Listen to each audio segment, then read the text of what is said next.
to the correct statement about Tanabe-Sugano diagram. So Tanabe-Sugano diagram का correct statement क्या है? A. E और B is plotted against delta 0 upon B.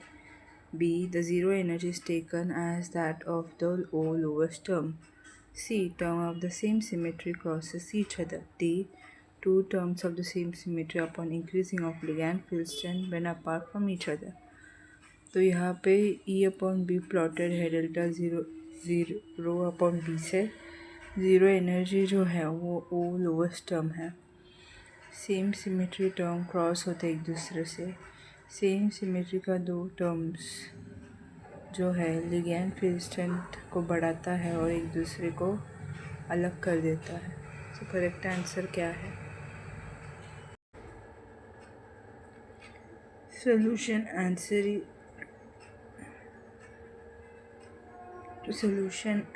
Is 3। Answer क्या है इसका? 3 है। Tanabe-Sugano diagram or special correlation diagram that are particularly useful in the interpretation of electronic spectra of coordination compound.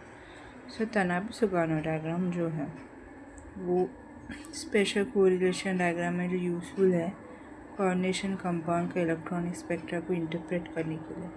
As mentioned, one of the most useful characteristics of Tanabe-Sugano diagram is that the ground electronic state is always plotted along the horizontal axis. This makes it easy to determine value of E upon B about the ground state. So, Tanabe-Sugano diagram जो है उसका character काफ़ी useful है क्योंकि ground electronic state जो है उसको plot किया जाता है हॉरिजॉन्टल एक्सिस से, जिससे ई अपॉन बी का वैल्यू डिटरमाइन हो सकता है ग्राउंड स्टेट के ऊपर। The zero energy is taken as that of the lowest term. तो लोवेस्ट टर्म का ज़ीरो एनर्जी को लिया जाता है। Term of same symmetry repel each other. Same symmetry का जो टर्म है रिपल होता है two terms of the same symmetry upon increasing of ligand. Ligand का जब सेम सिमेट्री इंक्रीज होता है तो उसका दो टर्म रहता है सॉरी, जब सेम सिमेट्री का दो टर्म बढ़ता है तो लिगैंड फील्ड स्ट्रेंथ जो रहता है एक दूसरे से अलग हो जाता है। सो यहाँ पर सेम सिमेट्री का दो टर्म जो है लिगैंड फील्ड स्ट्रेंथ बॉन्ड को एक दूसरे से बढ़ा देता है। So answer is 3। Third is answer is A, B and D. E upon B is plotted against delta 0 upon B. The zero energy is taken as that of all lowest term. E upon B जो plot होता है delta 0 upon B के against. Zero energy जो है उसे zero lowest term लिया जाता है।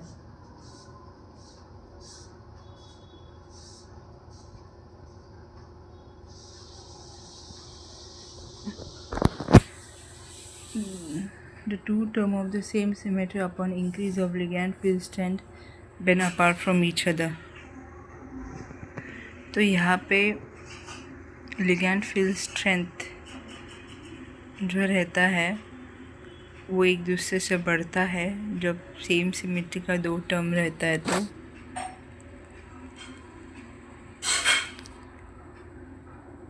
फिर 83 का निकल टू लिगैंड 6n और n माइनस शो। निकल टू लिगैंड 6n और n माइनस जो है अब्जॉर्प्शन दिखाता है 8500 से लेकर 15400 और 26000 पर centimetre. Whereas nickel two ligand 6n plus n minus जो है 10,750 17,500 28,200 पर सेंटीमीटर। LOL dash. तो क्या होता है? तो ये कौन सा लिगैंड है जो निकल 2 को ये सब बैंड को ऑब्जर्प्शन करवाता है? तो 83 का आंसर क्या है? Answer 4। The higher energy absorption band, nickel 2 lithium 6 N minus, indicate that L dash is a stronger field ligand than L. तो हाई एनर्जी ऑब्जॉर्प्शन जो रहता है निकल टू L6N+N- इंडिकेट करता है कि एल डैश जो है ये स्ट्रॉन्गर फील्ड लिगैंड है अकॉर्डिंग टू सॉरी सो निकल टू L6N+N- का जो एब्जॉर्प्शन बैंड है वो ज़्यादा इससे इंडिकेट होता है एल डैश जो है स्ट्रॉन्गर फील्ड लिगैंड है। स्ट्रॉन्गर फील्ड लिगैंड जो है वो दो एनर्जी लेवल में बहुत बड़ा एनर्जी गैप लेके आता है, तो इसलिए स्ट्रॉन्गर फील्ड लिगैंड होगा। According to the spectrochemical series ammonia stronger than water.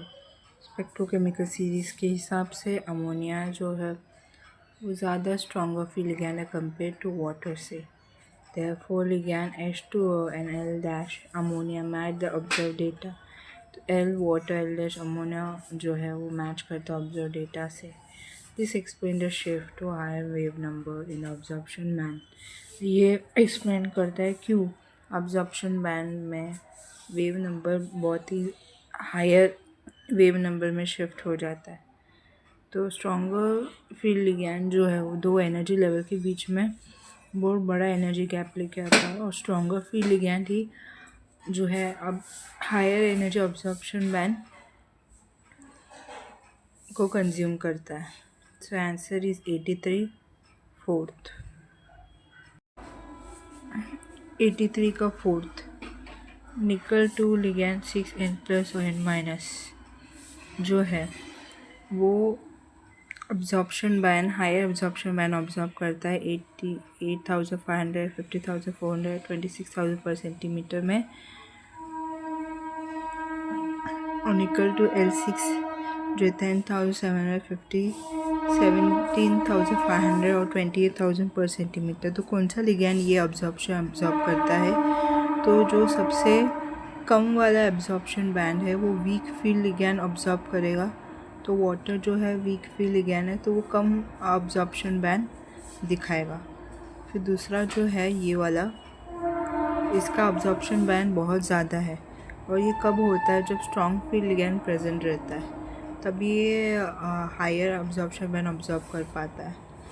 तो अमोनिया जो है वो स्ट्रॉन्गर फील्ड लिगैंड है और उसको ज़्यादा एनर्जी ऑब्जॉर्व करने की ज़रूरत पड़ती है क्योंकि वो दो एनर्जी के बीच में बहुत बड़ा एनर्जी गैप लेके आता है। तो अमोनिया जो है वो ज़्यादा ऑब्जॉर्प्शन बैंड ऑब्जॉर्व करता है। सो अमोनिया स्ट्रॉन्ग फील्ड लिगैंड है, वाटर वीक फील्ड लिगैंड है। Chelate effect is first predominate due to enthalpy change, second predominantly due to entropy change, third independent of ring size due to equal contribution of entropy and enthalpy change.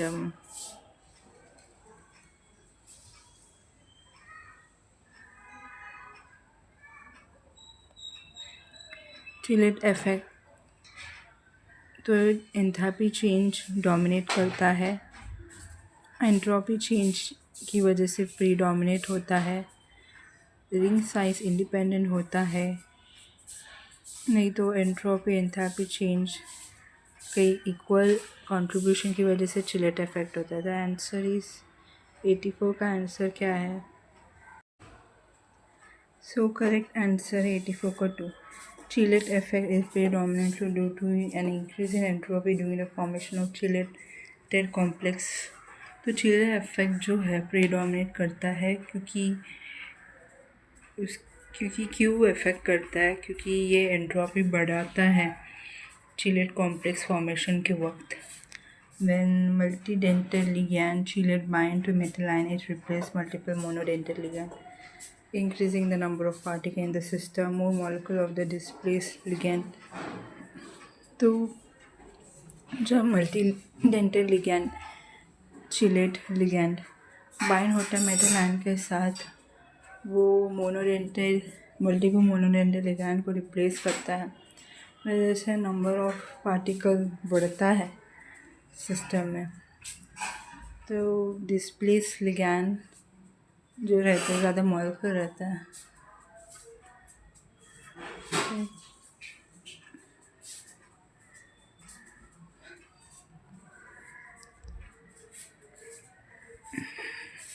तो यहाँ पे multidentate ligand chelated ligand bind होता है metal ion के साथ, जो replace करता है मोनोडेंटेड लिगैंड को, जो नंबर ऑफ पार्टिकल को बढ़ाता है सिस्टम में।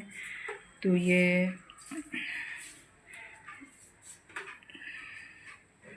डिस्प्लेस लिगैंड का मॉलिक्यूल में this lead to greater disorder and a positive entropy change making the reaction more.